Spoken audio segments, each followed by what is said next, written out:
Hey everybody, Dave Nassi over here at Epic Guitar Instruction. How you doing? So we're going to learn a great song today. One of my favorite bands, ZZ Top, Just Got Paid. There's been some cool versions of this floating around, of course, by other artists and things, and we might address some of those. But we're in standard tuning. It's a great riff to play. It's going to be focused around more of an E pentatonic kind of soloing kind of a vibe, and let's dig in and have some fun. So this song, the beauty of it is that it's mainly like a riff with just a couple of chords, nothing too fantastic. But because it is so simple, it is all the more outrageous to learn how to play, because it can help us develop soloing and strumming and rhythm and kind of going back between those two elements and making yourself feel more like a musician, right? So let's take a look at this first riff and we'll go ahead and get started. I'm gonna play it slow. Now, live versions of ZZ Top, I've seen him do this in like open E tuning. We're in standard tuning. We're not really going to even address too much of the slide element today. We're just going to make this adaptable for every guitar player at home. What you do here is you're working out of a pentatonic kind of a box. And what we're going to think of is this kind of, we're going to call that like a focus scale, if you will, right? And that's just 5, 7, 5, 7, 5, 7, 5, and I'm going back to my E. So what's going to happen next is we're going to get some open low notes within that riff. So let's take a look at what happens here. So I'm going to go, and then I hit an open low string. So that's going to go 5 to 7, and I'm going to hit my open low E string. So what I did there is I went 5, 7, open low string. I'm going to jump my index finger over to the 4th string on the 5th fret, and then I'm going to pivot off that low string back to 7. That gives us a really nice feel. Now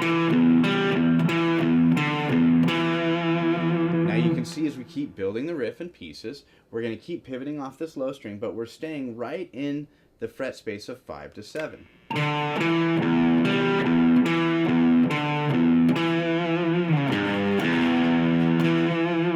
Now you can see what I did there is I went down to the 3rd fret. I used my middle finger and I hit this note. That's a G note. I pulled off, and I went to the E up on the 7th fret on the 5th string. I can also go to the E on the 4th string, 2nd fret. Let's play this riff slow. I'm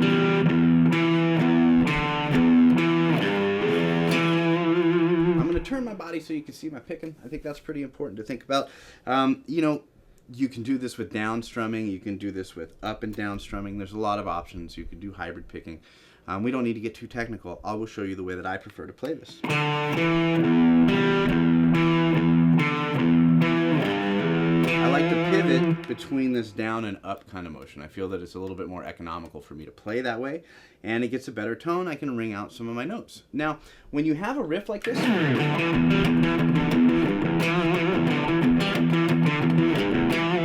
I don't have a whole lot of gain or distortion going on, but what I'm thinking of is keeping my notes very long before they go into the next one. So that way my riff has more time to breathe and my notes have, you know, some time to really be affected off of that guitar. We don't want to remove our fingers away from those notes too fast. We want to make them live and have their own real estate. That sounds really, really good. And we have a nice tone. I'm on the back pickup here.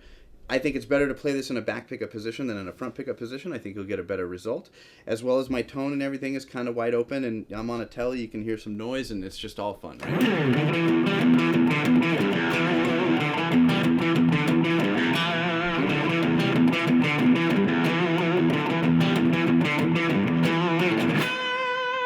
We're going to hit a B note because that's what he slides up into with his slide at the very beginning of the intro of the song, and that's how we resolve that before we go into the verse. I hit my B up on the 2nd string on the 12th fret.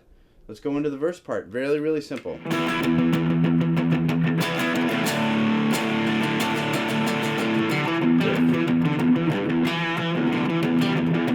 what I'm doing here is E power chord on the 7th fret, down to the 5th fret, into that main riff. And what this is there's some dynamics that are going on with my right hand, but this is a very simple power chord to play. We all love these. I'm on that 7th position with my 5th string. I'm in the 9th position here with the 4th and 3rd string. You can see with fingers, 1st, 3rd, and pinky. I like to use those. I can rumble that low E string in the mix here as I get into that, which is really nice. Open up on that D chord.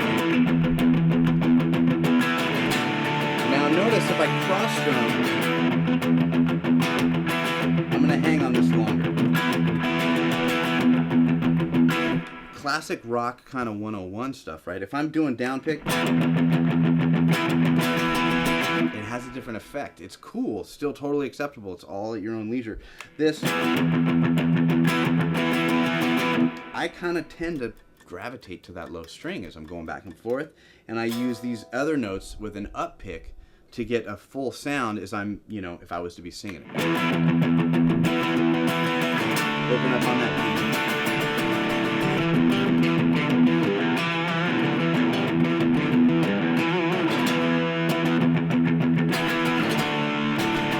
Now, if you want to make it big and really large, you can include your index finger to bar all the way across, and you'll get the 6th string in there. And what that does, that puts an octave in the bass position.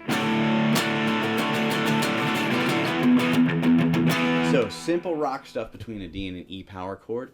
Nothing too out of the ordinary. We're going to go to a G for the chorus. To an A, that's the same power chord shape existing with a root note on the 6th string. So I'm going from the 3rd fret to the 5th fret, still holding my fingers in that exact same kind of fashion. 3, 5, and 5, 5, 7, and 7. I'm going to fancy this up a little bit maybe, and I'm going to go for this. And maybe try to go for that approach for you extra blues enthusiasts, right? We have the thumb over the top where I'm on the 6th string, and it actually kind of blocks this A string. This is like we're in, that chord went to high school all of a sudden. So now we have the 3rd finger on the 4th string. Index finger is going to be over on the 2nd string. And we're ringing all the G's, right? I can hit this open guy. Even if he's a little bit out of tune, it's all good. And I got the D right there. And I'm going to go up and kind of make it work that way. I can put my high E string.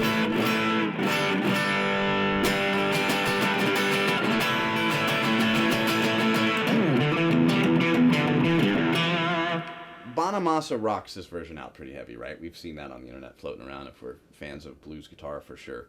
And this kind of leans a little bit towards that direction all of a sudden, right? But it's all in the same wheelhouse. It's all good. We like to play things in lots of different ways. And I want to say, because we're going to get into solo a little bit, we're going to be working in E pentatonic up off of this 12th position. I'm going to take this time actually to say, as far as soloing goes, we have ways that we can help you. And, in that text box below, there's a really good link. And if you click on that link, what it's going to do is it's going to give you a great ebook and a video that's not available on YouTube. It's free. It's totally free. All you got to do is just click on the link. And it's going to give you tips on soloing. It's going to give you a great guide to everything that you need to becoming more comfortable with all of these things. The scale shapes, the movements in soloing, and the way that we like to maneuver on the fretboard. So that's extra. It's free. All you got to do is just click on that link, and it'll give you some tips as we get into the solo portion of learning how to do some of these things. So in addition to that, I said we're up here on the 12th fret. Now the solo section for this song does something really, really cool where it goes from like an A chord to an E. So I'm on the 5th fret, power chord, and go. Just A to E, right? Pretty straight ahead. It's going to go D to A. It's kind of a breakdown solo part within the song. So ways that we can make this more interesting when we're soloing is we could look at an E chord that's played this way. Right, I'm going to clean this up a little bit. And go into an A chord that's fretted this way. So what I have there is 11, and then I have 9 barred here for the 4, 3, and 2 strings. And then I'm going to work on hammering these two down at the same time, where I'm on the 2nd string, 10th fret, and the 3rd finger is on the 11th fret, 4th string, giving me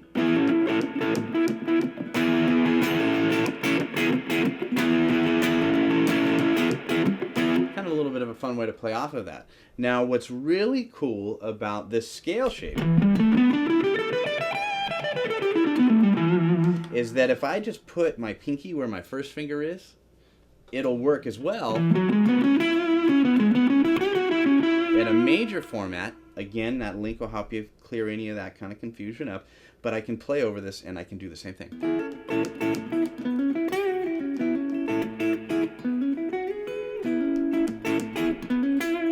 And it's going to be a bit happier in tone, right? Any pentatonic thing that you're focusing on, thinking more conceptually, not so much into like playing specifics right now, right? But if I put my pentatonic scale over here, now in the song, heavy, slide break. We're talking about jamming this at home and making this an experience for yourself, right? I can go up into my minor.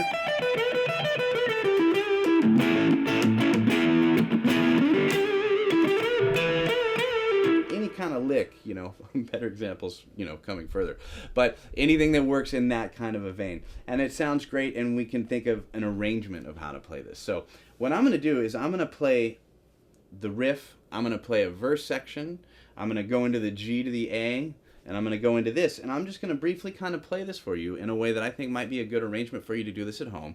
We have all the ingredients that we need to really have some fun with it, and in a soloing kind of context, you can build your own framework to experience rhythm playing and lead playing, all from a song that has a great hook, an easy riff to remember, and is fun to play. So before I play this out, let's say this. Click on the like button, subscribe to the channel, and leave us a comment. I think that's really, really important. We like all of those things. We like you to be informative with us so we can give you all that you like.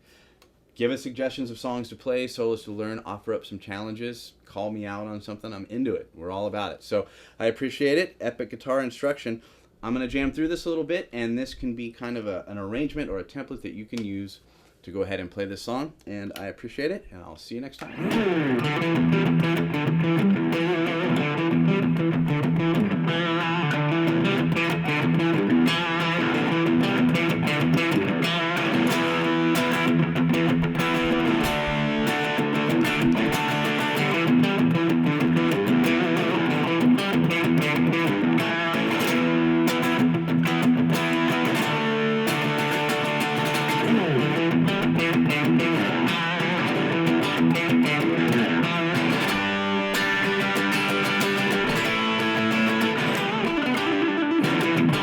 Thank you.